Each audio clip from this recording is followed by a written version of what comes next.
Hello, everybody. I think John is muted.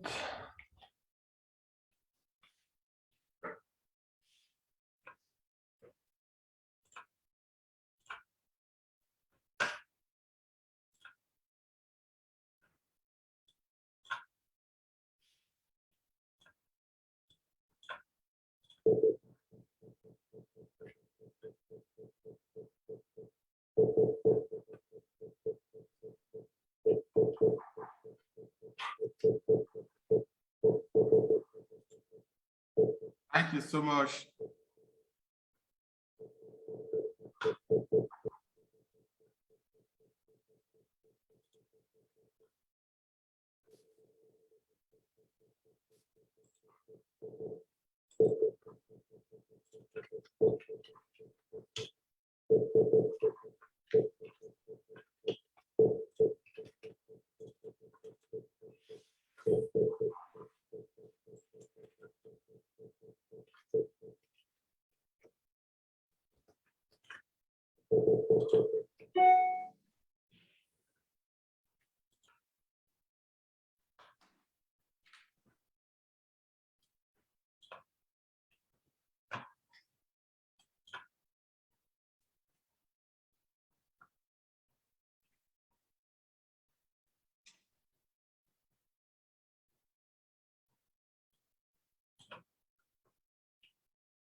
Hello. Yeah, we can hear you. Okay, perfect. Sorry, my PC or Zoom was a little bit away. I hope everybody can hear me. Nice to be here with you today. We hear already a lot of nice things, and what I want to present today in this conference is also something about, I would say, also the innovative teaching methods. So not only the hardware or software methods, but really how to innovate, how to innovate in the teaching methods. So how to be better, how to better transfer the skills to reduce the skills gap.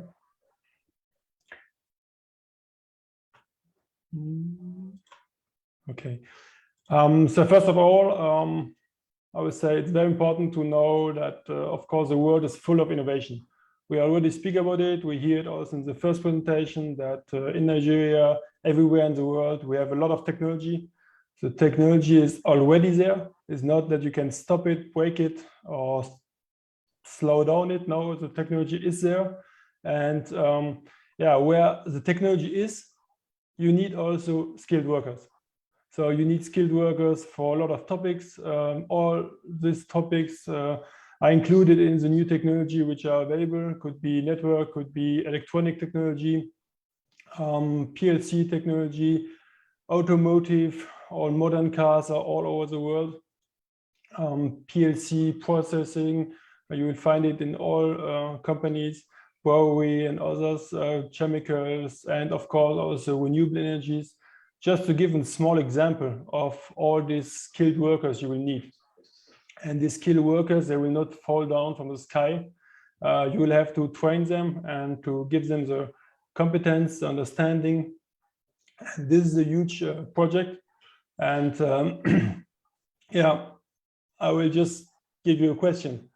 You think really that in such a workshop as we see here, like I take pictures in some African countries, you really will be able to learn the TVETs you need today with such a workshop? So, of course, a lot of things are question of budget, of local possibilities, but just want to see that if the gap is too high between the technology you have in the school and all the technology you have in the field, it will be very, very difficult to get the skilled worker you need. And there are different ways to try to solve this. So we hear a little bit already about some solutions, very interesting today. And I will give one point of view, and this point of view is very important, and try to get really the working of the human brain. The human brain is all over the world the same. Yeah, could be Africa and Europe, all over the world. What you read, what you only read something, what a teacher will tell you, you will really lose a lot. Okay. When you hear, when you have virtual things, it's very good to get a little bit better, I would say, understanding, I would say more memory. Yeah? And the big difference for technicians, and I think that's the skilled technician, the good skilled technician is not only somebody who has memory, it's not only somebody who knows something, but is somebody who could make in practice something. And to be able to make in practice something, you need to really understand it and understand how it turns, how it works. And that's a big difference. And to go there, you have different methods, different training methods and methodologies. But one is for sure, and famous German Albert Einstein of the World War, famous physics, I'm sure nearly everybody know it. He said already, knowledge is gained through experience. Everything else is just information. So you can get a lot of nice information, you can try to do a lot of virtual things, but just imagine, you go into a plane and the pilot say, hello everybody, we have a nice flight today. It's my first real flight, but don't be angry. I learned a lot on Flight Simulator. I'm not sure if you will stay in the flight. 10 years. So trying to combine theory, hands-on and learning platform.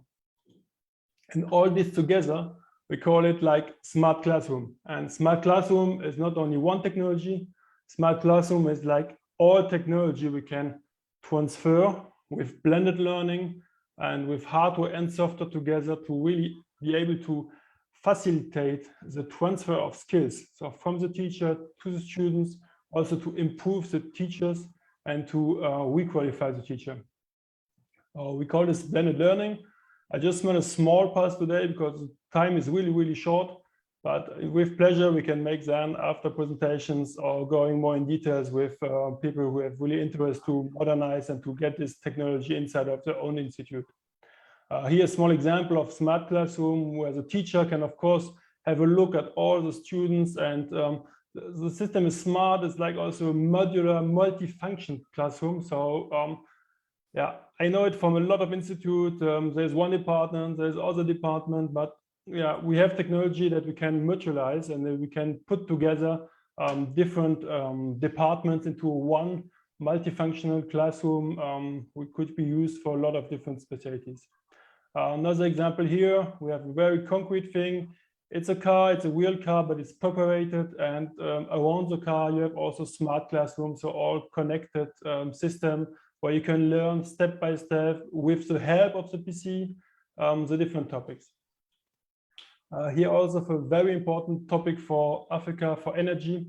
Also here you will have a lot of equipment, but also the software, and you can learn step by step. And then when you learn step by step at the end, you can combine all this together to make realistic things like it could be in the highest level of engineering and research.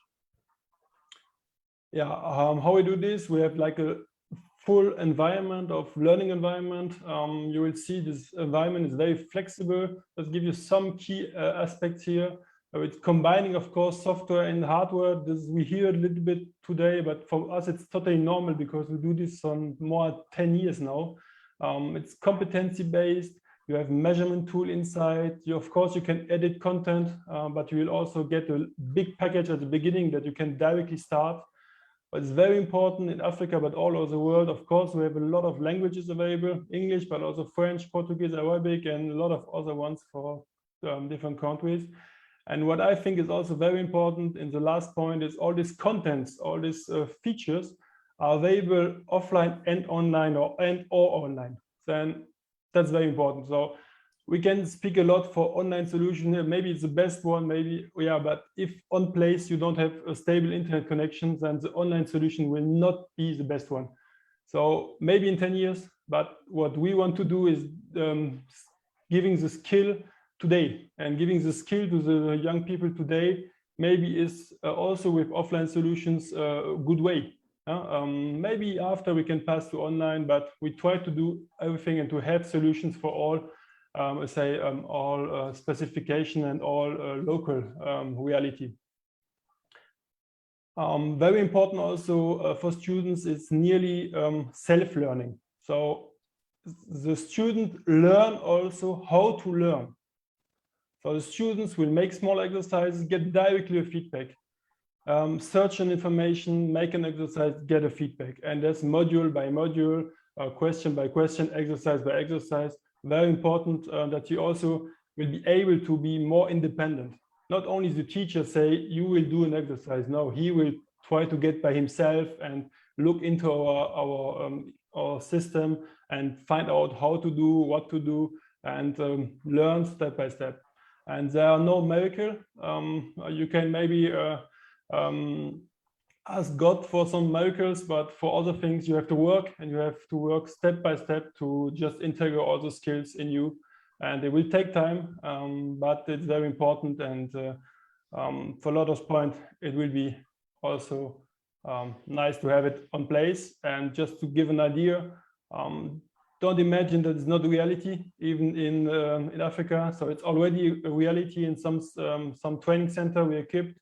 One example in Nigeria with NADDC for automotive, where it's very nice center, one pilot center, other centers will come, where a lot of students already qualified with this methods. Also for Congo here, examples, a lot of different topics for training, and also continuous training for workers who maybe are qualified some years ago. And other small examples here in Rwanda, in other African countries where this school are already in place. Just to finish my small presentation, I think this qualification of skills, you have always to see it in a global impact. So we hear just at the beginning of all this presentation, in the countries, the things are already here, and you have to be attractive. You need good qualified workers. It's very important. If you don't have this, yeah, you cannot continue. The system will not work. The technology you bring in will stop, or you will import a lot of skills worker. And I'm not sure that this is the goal, and I'm nearly sure it's not the goal. So if you need this modern industry, you will then, if you have qualified people, you don't need the important skills. You have, of course, you have more local jobs, and these local jobs will also create more local economy. So it's like a circle. And I think the education and skilling of people is very, very important in all this circle. Okay, thank you very much. Small information about Lucas Nulle. You will get the presentation in the chat, and maybe after if you want. German company, only didactic solution, very specialized in this, leader worldwide. And a lot of different topics. One part here, direct topics, really all things about electronics, electricity, renewables, production, industry 4.0, in all this technology. And that's important. All this technology will have this blended learning, this concept. So thank you very much. Lionel. Thank you very much. And last point for me, of course, training of instructor is part of our concept. That's totally normal for us. It's always coming with. Okay. Thank you very much for your attention. Thank you. And thank you very much for organization of this. Thank you so much, everyone, for participating in this event. Thank you so much. And if